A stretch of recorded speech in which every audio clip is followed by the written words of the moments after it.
Գյուրջան Կասկադ, հասանելի բնակարաններ 65 ամիս մարման ժամկետով։ Ուրեմն հանձնաժողովի անունից հանդիպմանը եկել էր եւ ընդունելությունը վարում էր Հայաստան խմբակցության падգամավոր Արման Ղազարյանը։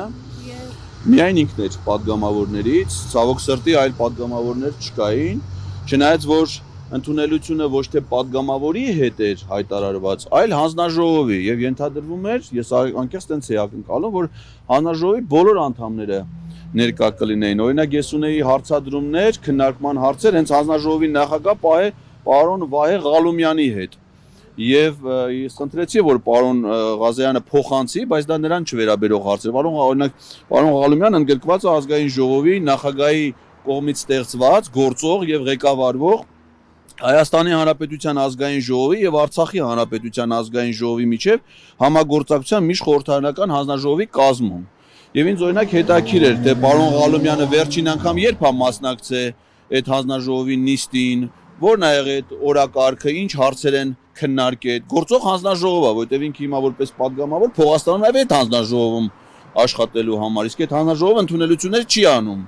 Եվ ինձ հետաքրքիր էր դրա պատասխանը, բայց պարոն Ղալումյանը ցավոք սրտի չկար։ Կամ ինքը օրինակ եղել է Տավուշի մարզպետ, հիմա իր եղբայրն է Տավուշի մարզպետը, եւ ուզում եմ իմանամ, ասենք մարզի սահմանները այդ ընթացքում փոխվել է։ Ուզում եմ իմանամ ինքն է ապօրինի պաշտոնավար է, թե իր եղբայրը, որտեղ այդ ընթացքում ոչ մի միջազգային պայմանագիր, ոչ մի փաստաթուղթ, ոչ մի օրենք չի փոխվել։ Հիմա լավ կլներ եղբայրն է գար, այդ հասկանա իրանցից որ մեկն է ապօրինի պաշտոնավար, որտեղ մեկը հաստատ ապօրինի է, որտեղ իրանց պաշտոնավարման շրջանում երկրի սահմանները իրանց ղեկավարած մարզում փոխվել են։ Կարծիքով իշխանականները ինչ չեն իջել, ձեր հանգամանքն է եղել, դրա համար չեն եկել, ինչ է որ վախենում եմ, բայց ինձ ինչի պիտի վախենան, չեմ կարծում, ես կարող է խուսափում են, միգուցե, ասենք, դժվար վախենան որևէ, ասենք, իմ կերպարից, դա ես գրեթե բացառում եմ, միգուցե վախենում են այն խոսքից, այն փաստարկներից, որ իրանք պետքա լսեն, որ իրանք պետքա պատասխանեն, իրենք միգուցե խուսափում են քաղաքական պատասխանատվությունից, քաղաքացիների հետ շփումից, քաղաքացու նամակները կարող է միայն հակված են պատռելու դեն նետելու, մտածում են, որ կարող է քաղաքացին նույնը վարվի իրենց հետ։ Մի կողմից իմպիչմենտ եք, մի կողմից անվստահություն եք հայտնում այդ իշխանություններին, մյուս կողմից գալիս եք հանդիպումների, սա ինչով կբացատրեք։ Չէ, ոչ թե մենք ենք իմպիչմենտ հայտնում, այլ իրանք պիտի հայտնեն։ Մենք հիմա գործընթացը իրենք պետք է սկսեն։ Այս հանդիպումների իմաստը այն է, որ չստացվի, որ մենք մեր կապարանոց հայտարարություններ ենք անում, որ պետք է ազգային ժողովը կառավարության անվստահություն հայտնի։ Ես օրինակ ամեն հանձնաժողովի հանդիպման գալուց աշխատում եմ, այսինքն նայել էի օրինակ կառավարության ծրագրից առանձնացրել էի ծրագրի բոլոր այն էջերը, որոնք վերաբերում են կոնկրետ այդ հանձնաժողովի իրավասությունների տիրույթին։ Ու պատրաստ եմ կարդալ հանձնաժողովի անդամների հետ այդ կառավարության ծրագիրը եւ ուզում եմ իմանամ, ասենք դրանից հետո իրենք ինչ են մտածում, չպիտի անվստահություն հայտնեն կառավարության, այսինքն նպատակը իրանց հետ քննարկելն է, որպեսզի իրենք իրենց ֆունկցիաները կատարեն։ Ռուբինյանին ինչ հարցեր ունեք։ Ռուբինյանն էլ հայ-թուրքական։ Այո, ինձ հետաքրքիր է նախ իր կարգավիճակը, որովհետեւ իմ տպավորությամբ ինքը խախտել է Հայաստանի սահմանադրությունը եւ սահմանադրական կարգը,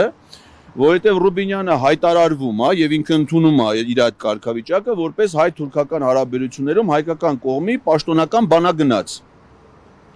Մեր սահմանադրությամբ օրենսդիր գործադիր եւ դատական իշխանությունները հստակ տարանջատված են եւ պարոն Ռուբինյանը օրենսդիր իշխանության բարձրաստիճան պաշտոնյա է, իսկ մեր երկրի սահմանադրությամբ արտաքին քաղաքականությունը իրականացնում է կառավարությունը։ Այսինքն ըստ մեր երկրի օրենսդրությամբ եւ դիվանագիտական ծառայության մասին օրենքով, քանի դեռ Թուրքիայի հետ չկա դիվանագիտական հարաբերություններ, վարչապետի որոշմամբ պետք է նշանակվեր հատուկ հանձնարարությունների գծով դեսպան, որը պատասխանատու լիներ հայ-թուրքական հարաբերություններում, ինչը իդեպ որ արվել է Թուրքիայում, այսինքն Սերդար Քլեչը ինքը պարլամենտի անդամ չի Թուրքիա, ինքը դիվանագետ է, արտգործնախարարության համակարգի պաշտոնյա։ Հիմա պարոն Ռուբինյանը իրավասու չի իրականացնել արտաքին հակառակը, կառավարությունը պիտի իրականացնի արտաքին քաղաքականություն եւ հաշվետվություն ներկայացնի ազգային ժողովին, այդ թվում Ռուբինյանին։ Բայց Նիկոլ Փաշինյանը հայտարարել է, որ ինքն է նշանակել Ռուբինյանին, եւ Ռուբինյանը իրեն է հաշվետու։ Ես փորձեցի գտնել կառավարության որոշում, որով Նիկոլ Փաշինյանը Ռուբինյանին ինչ-որ պաշտոնում նշանակել է, դա արտաքին գործերի փոխնախարարի պաշտոն էր, բայց դա վաղուց է եղել, իսկ ինքը բանագնաց դարձել է ազգային ժողովի փոխնախագահ եղած ժամանակ։ Այսինքն պարոն Ռուբինյանը, պարոն Փաշինյանը խախտել են Հայաստանի Հանրապետության սահմանադրությունը եւ սահմանադրական կարգը։ Ես ուզում եմ իմանամ պարոն Ռուբինյանը իմ հետ հանդիպումից հետո պատրաստ է ինքնախոստովանական ցուցմունքով ներկայանալ ազգային անվտանգության ծառայության իրենք են նախաձեռնի հանդիպումը։ Իրենք են այդ հաստատի չեկամ կպայական։ Դե հիմա ես ասեմ թե Ռուբինյանը ինչ կանի, ես չգիտեմ ինչ կանի։ Կարծում եմ, որ եթե ինքը որպես ծառայող հայտարարություն ա դրել քաղաքացիների ընդունելության, նախաձեռնությունը իմը չի։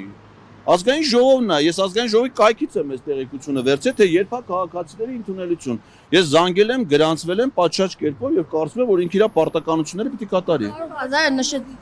ոնց որ այդպեսի Ես բոլորի ու հանդիպել եմ։ Առաջիկայում ես տեղ եմ լինելու գրեթե ամեն օր, վաղը չկա միայն ամսի 13-ին։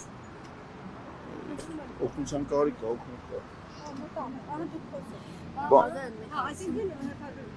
Օրերը կարամ ձեզ ասեմ, ամսի 14-ին աշխատանքի եւ սոցիալական հարցեր, ճիշտ ասած այդ օրը իմ դատի օրն է, հուսով եմ կհասցնեմ էլի դատարանից գամ ստեղ։ Պետաիրավական հարցերում 15-ին ամսի, տնտեսական հարցեր 16, առողջապահություն 19, ֆինանսավարկային բյուջետային 20-ին, պաշտպանության 21-ին, մարդու իրավունքներ 22, գիտություն կրթություն 30։ Իսկ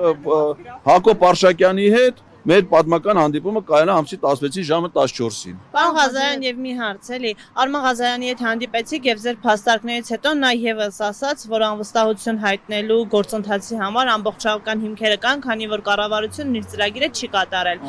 Արման Ղազարյանը այն խմբակցության падգամավոր է, որը ասել է, որ այս գործընթացը չեն կարող մեկնարկել, քանի որ համախմբում չկա։ Ինչ որ դիսոնանս չի առաջանում։ Չէ, ես տպավորություն ստացա, որ պարոն Ղազարյանը իր տեսակետներով այս հանդիպումից հետո ինքն էլ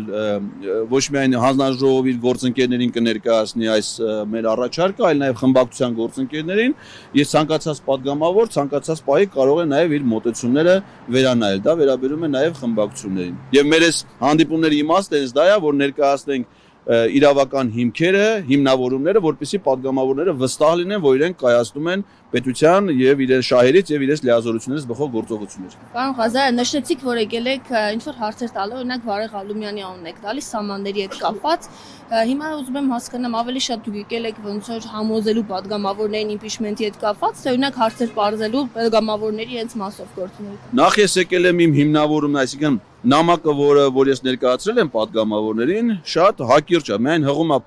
պարունակում, բարև ձեզ, հղում է պարունակում միայն սահմանադրությանը։ Ես հիմա այս հանդիպումներով փորձում եմ լրացուցիչ հիմնավորումներ ներկայացնեմ, քանի որ հանդիպման ձևաչափը դա թույլ է տալի, լրացուցիչ հիմնավորումներ ներկայացնեմ եւ նաեւ անհրաժեշտության դեպքում պատասխանեմ падգամավորների հարցերին, եթե նրանք այդպիսի հարցեր ունեն։